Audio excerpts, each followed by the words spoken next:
Assalamualaikum warahmatullahi wabarakatuh. Perkenalkan, nama saya Rizka Mania dari Program Studi S1 Akuntansi Fakultas Ekonomi dan Bisnis Universitas Mercu Buana. Pada kesempatan kali ini, saya akan menunjukkan bagaimana cara uji asumsi klasik data primer pada SPSS. Video ini dibuat dalam rangka memenuhi tugas kuis 7 mata kuliah Statistika Bisnis. Pertama-tama, kita buka terlebih dahulu aplikasi SPSS.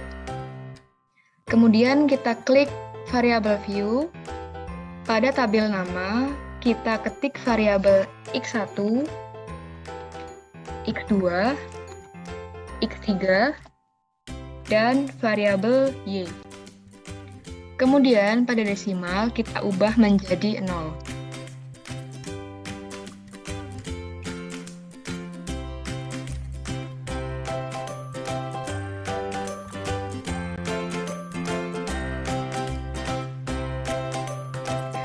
Data X1, X2, X3, dan Y ini didapatkan dari kuesioner yang telah dibuat pada tugas besar 1 sebelumnya.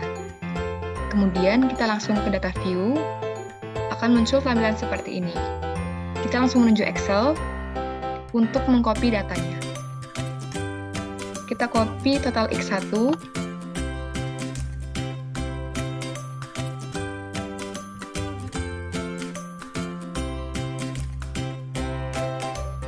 total X2,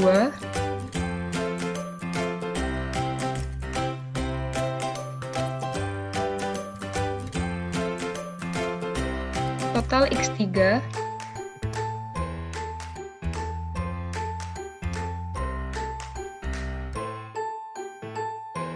dan total Y.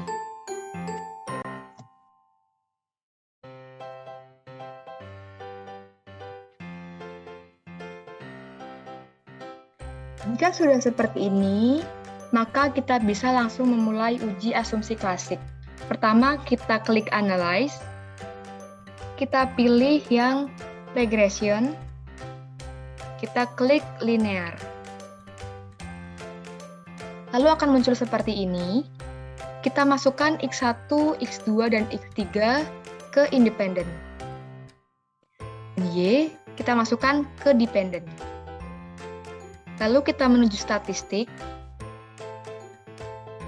centang estimates, model fit, deskriptif, collinearity diagnostic, dan Durbin Watson. Selanjutnya kita klik continue. Lalu pada plots, kita klik untuk kolom Y, kita masukkan untuk kolom Y, kita masukkan /ID. Dan untuk X, kita masukkan Zpred. Jangan terbalik ya, ini Y kita masukkan /ID, dan X kita masukkan Zpred. Kemudian, klik Normal Probability Plots. Klik Continue. Kita menuju Save. Pada residual ini, kita centang yang under standaris. Kemudian, klik Continue. Setelah semuanya sudah, lalu kita klik OK.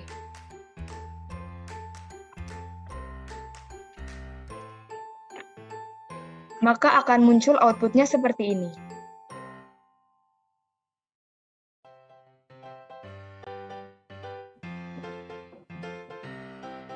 Dan pada data view sudah ada residual 1. Residual 1 ini digunakan untuk uji normalitas. Selanjutnya, kita juga butuh residual 2. Dengan cara, pada data view kita klik transform, klik compute variable. Nah, pada target variabel ini kita ketik residual 2. Dengan ketik res_2. Dan pada numeric expression, kita ketik ABS _res, kurung buka, klik yang under standaris, kurung tutup. Lalu klik OK.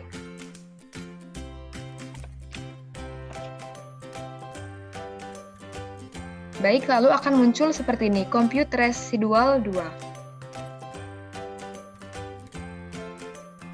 Pada data view juga sudah muncul residual 2. Residual 2 ini digunakan untuk uji heteroskedastisitas. Oke, kita lanjutkan pada output. Pada output ini, kita klik Analyze, klik Non-Parametric Test, pilih yang Legacy Dialog, pilih yang One Sample KS. Akan muncul One Sample Kolmogorov-Smirnov Test.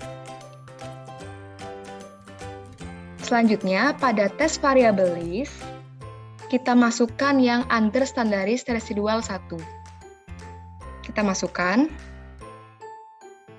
dan pastikan di test distribution hanya tercentang yang normal. Kemudian klik OK. Nah, ini muncul parametric test.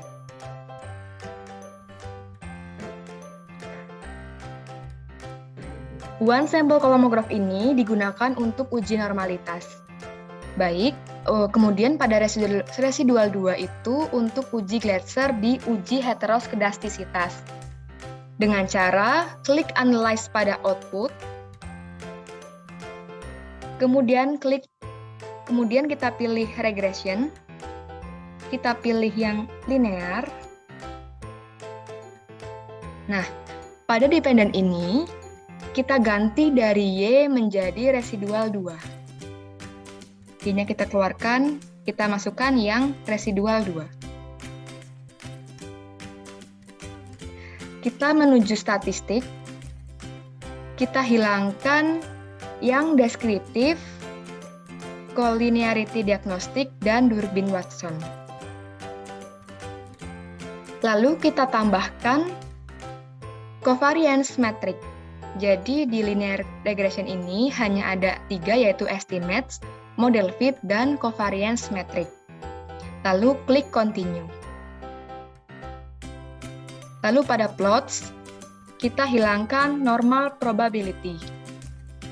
Klik continue. Lalu klik OK.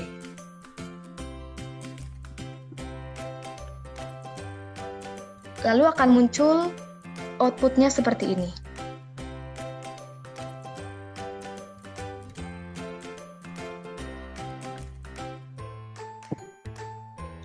Baik, selanjutnya kita akan menginterpretasikan output pada uji asumsi klasik pada data yang saya miliki ini. Kita langsung menuju Word.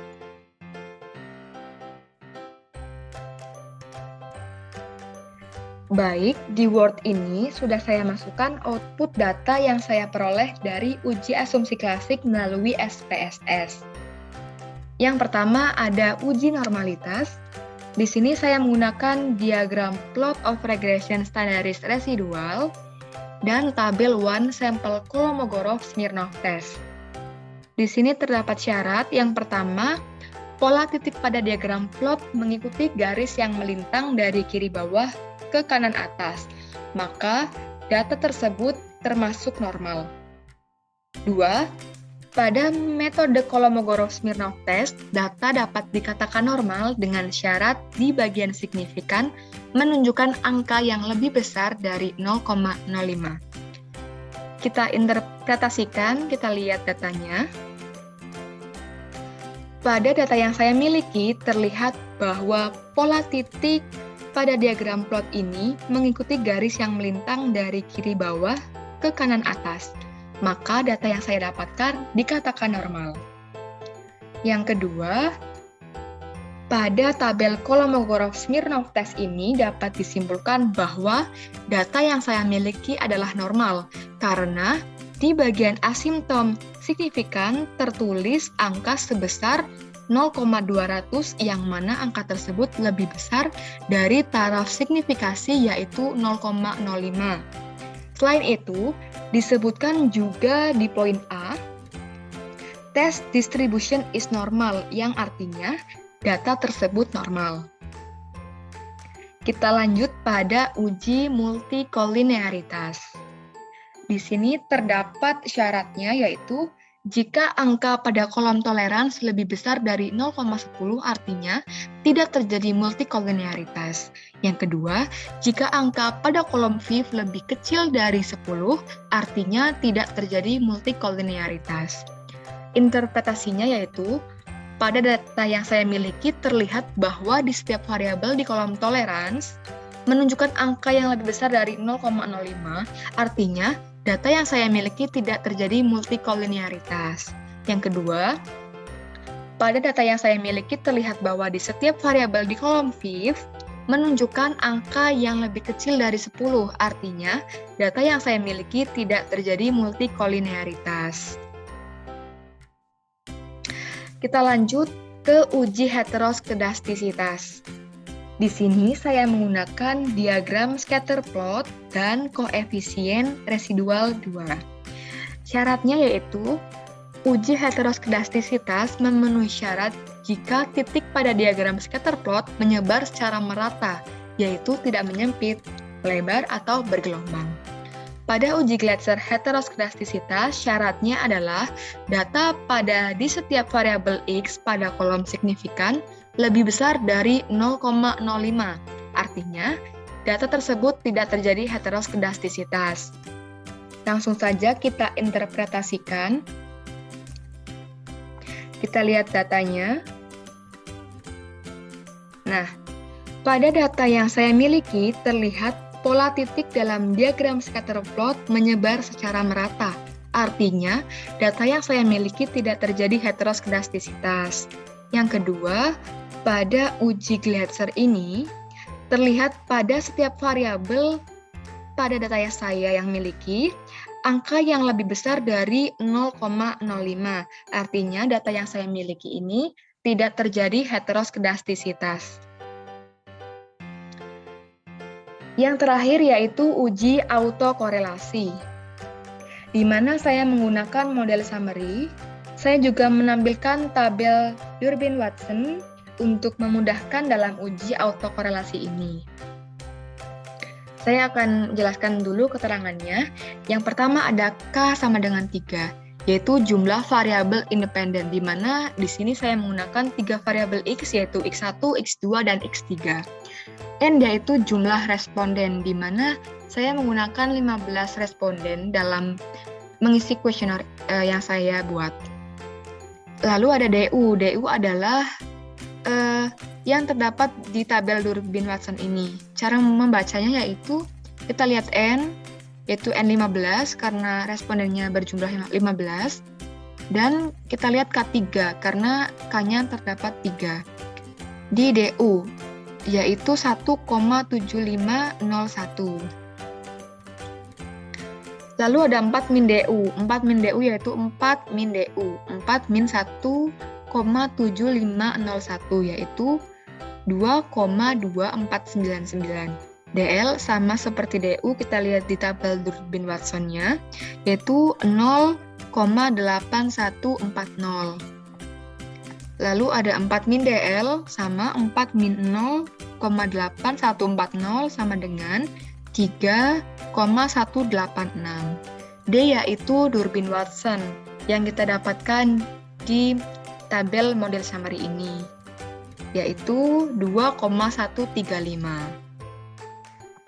Syarat uji autokorelasi yaitu yang pertama, jika D lebih kecil dari DL atau lebih besar dari 4 min DU, berarti terdapat autokorelasi. 2. Jika D terletak di antara DL dan 4 min DU, yaitu tidak terjadi autokorelasi. Yang terakhir, jika D terletak di antara DL dan DU atau di antaranya 4 min DU dan 4 min DL, maka tidak menghasilkan kesimpulan pasti. Interpretasinya yaitu berdasarkan tabel DL yang saya dapatkan di tabel Durbin-Watson itu, yaitu 0,8140 dan DU-nya 1,7501. Berdasarkan tabel pembanding, nilai DU-nya yaitu 1,7501 dan 4 min DU yaitu 2,2499. Nilai D pada data sebesar 2,135 terletak di antara DL dan 4-DU, berarti termasuk ke kelompok 2 yang artinya tidak terdapat autokorelasi. Saya perjelas lagi di sini, DL lebih kecil dari D dan D lebih kecil dari 4-DU, yaitu berarti 2,135 berada di antara 0,8140 dan 2,2499.